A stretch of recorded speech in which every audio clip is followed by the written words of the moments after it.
শুভ দুপুর বন্ধুরা, আবার এলাম একটা নতুন ভিডিও নিয়ে। আমার লাঞ্চের ভিডিও, লাঞ্চের কী কী আছে একটু দেখুন তো।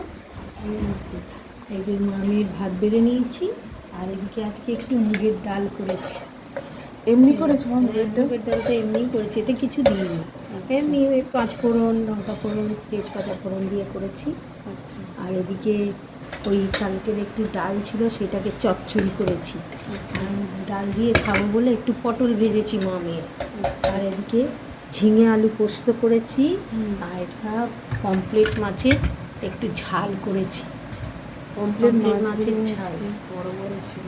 হ্যাঁ, এই হচ্ছে আমার দুপুরের মেনু। আজকে অনেকটা বেলা, অনেক বেলা দিয়ে 3টে বাজে।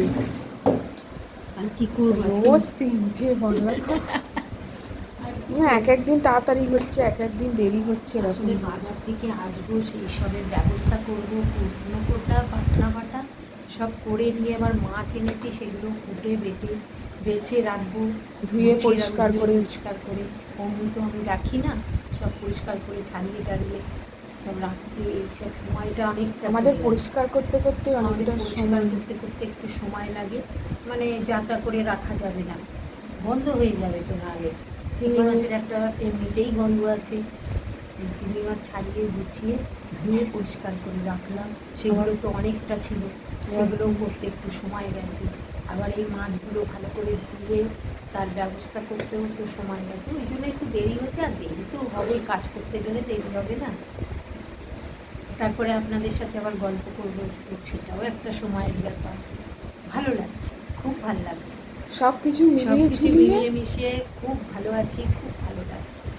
আপনারা সঙ্গ দিচ্ছেন, আপনারা আমার সাথে আছেন, সেটাই তো বড় কথা।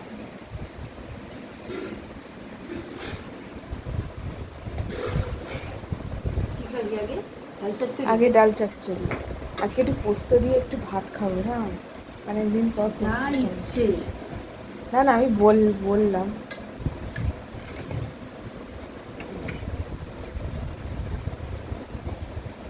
ওই ডাল চচ্চড়িটা দিয়ে দাও, তারপরে পটল ভাজাটাও দাও। দুটো দুটো করে ভেজেছি আজকে। অত ভেজে কি হবে, ভাজাভুজি তো বেশি। তুমি নেবে তো। ডাল চচ্চড়িটা নাও পাশে।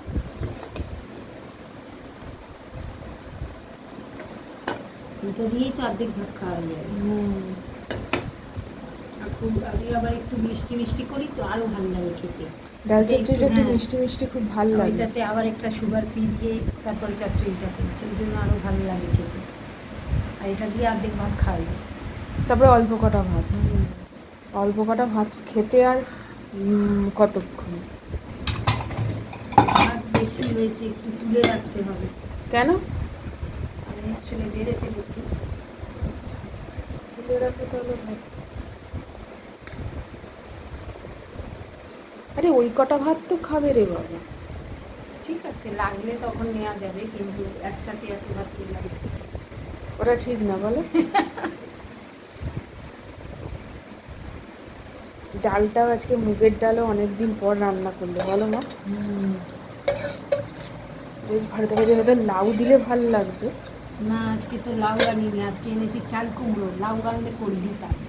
হ্যাঁ, একটু লাউ তো খাওয়া হয়, হ্যাঁ হ্যাঁ একটু চাল কুমড়ো আনলাম। চিংড়ি মাছ আছে, আচ্ছা। চিংড়ি মাছ দিয়ে করবো। তাহলে তো হেভি হবে বলো? হেভি তো হবে, খাবার মানেই হেভি। তুমি চাল কুমড়ো আগে করেছো না? হ্যাঁ, আজকে থেকে করছি। ও, এই চাল কুমড়ো শাশুড়ি মা খুব ভালো করতো, ওনার থেকেই শেখা। আর আজকে পমফ্রেট মাছগুলো হেভি বড় বড় ছিল, জানো? যাই হোক, পাওয়া গেছে। আমি তো খুঁজে খুঁজে পাচ্ছিলাম না, মনের মতো হচ্ছিল না বলে নিয়ে আসছিলাম না। হ্যাঁ, যে পোস্তটাও হতে হেভি হয়েছে। পোস্ত তো সবাই ভালোবাসে। মুগের ডাল, পোস্ত। আবার এদেশিরা পোস্ত হচ্ছে তাদের অমৃত। আমার মনে হয়, আমি ভালোবাসি তো, ওই জন্য আমার মনে হয় সবারই বোধহয় ভালো লাগে। কিন্তু আমিও ভীষণ ভালোবাসি পোস্ত। পোস্ত আর ডাল হলে আর কিছু লাগে না। না, পোস্ত ডাল আমাদের ফেভারিট একদম। আর আমি আবার একটু রসুন ফোড়ন পেঁয়াজ বেশি করে দিয়ে করি, একটু অন্য একটু ভাজা মতো হয়। কিন্তু ঝিঙে দিয়ে দিলে আর ভাজা হবে না, জল ছেড়ে যাবে। এমনি আলু দিয়ে করলে ভাজা ভাজা হবে। আলু দিয়ে করলে পেঁয়াজ টিয়াজ দিয়ে করলে বেশি করে পেঁয়াজ দিয়ে খুব সুন্দর হয়। আমরা এরম ভাবেই করি। আমাদের মানে পদ্ধতিটা এরম ভাবে। কালকের থেকে আজকে একটু পথটা একটু বেশি। তুই বাজারে গিয়ে তো সব নিয়ে এলে না? হ্যাঁ, বাজার টাজার সেরকম কিছু ছিল না ফ্রিজে। এবার বৃষ্টি পড়ছে, সেটাও একটা ব্যাপার যে কি করে যাব। তাহলেও খেতে গেলে নিজেকে খেতে করতে হবে। ঠিক আছে, চল। আজ তাহলে রাখছি। আজ অনেকটা আবার গল্প হয়েছে। অনেকটা না, তবু আপনাদের সঙ্গে কিছু সময়টা কাটালাম, সেটাই তো আলাদা ভালোবাসা। আজ তাহলে রাখছি, আসবো আবার একটা নতুন ভিডিও নিয়ে। আপনারা আমার সঙ্গে থাকবেন, সাথে থাকবেন, সবাই সুস্থ থাকবেন, সবাইকে টাটা। সবার দুপুরটা যেন ভালো কাটে। 3টে বেজে গেছে। হ্যাঁ হ্যাঁ, ঠিক আছে, চলো।